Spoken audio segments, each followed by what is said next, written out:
Hello दोस्तों, आज है संडे और सबसे पहले आप सभी को हैप्पी संडे। आज हम लोग घूमने आए हुए थे मॉडर्न विलेज और हम अपने इस व्लॉग की स्टार्टिंग भी आज यहीं से करते हैं। चलिए, देरी किस बात की।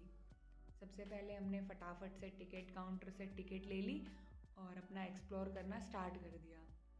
और यहाँ पे शिवांश को पसंद आ गई काऊ। शिवांश ने बोला, पापा मुझे ये वाली काऊ चाहिए।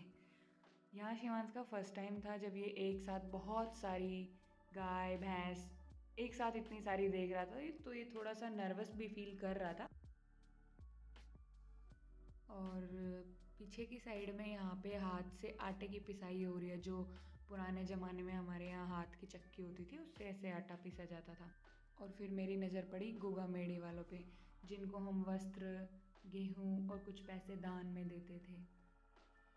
फिर मुझे मेरे बचपन की कुछ यादें दिखाई दी, जब हम पहले रस्सी कूदा करते थे, अपने फ्रेंड्स के साथ ऐसे खेलते थे शाम के टाइम में।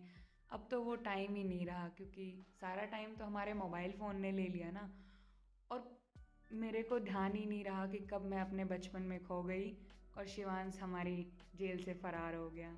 शिवांश रुकने का नाम ही नहीं ले रहा था, इसको खुद से चलना था, क्योंकि अभी इसका भी तो ये बचपन है ना, इसको भी तो एंजॉय करना है।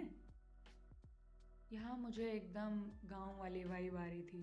मुझे तो ऐसा फील हो रहा था जैसे मैं 20 साल पीछे चली गई हूँ, एकदम से वही पुराने घर, लकड़ी की छतें जो होती थी, पूरा एकदम देसी वाइब दे रहा था यहाँ का। और काफ़ी सारी चीज़ें मेरे को इंटरेस्टिंग लगती जा रही थी, कैसे बच्चे गुरु से ज्ञान लेते थे। फिर एक माँ अपने बच्चे को सुला रही थी ताकि वो अपने घर का काम कर सके, लेकिन बच्चे कहाँ सोने वाले होते हैं, वो पीछे पीछे आ गए।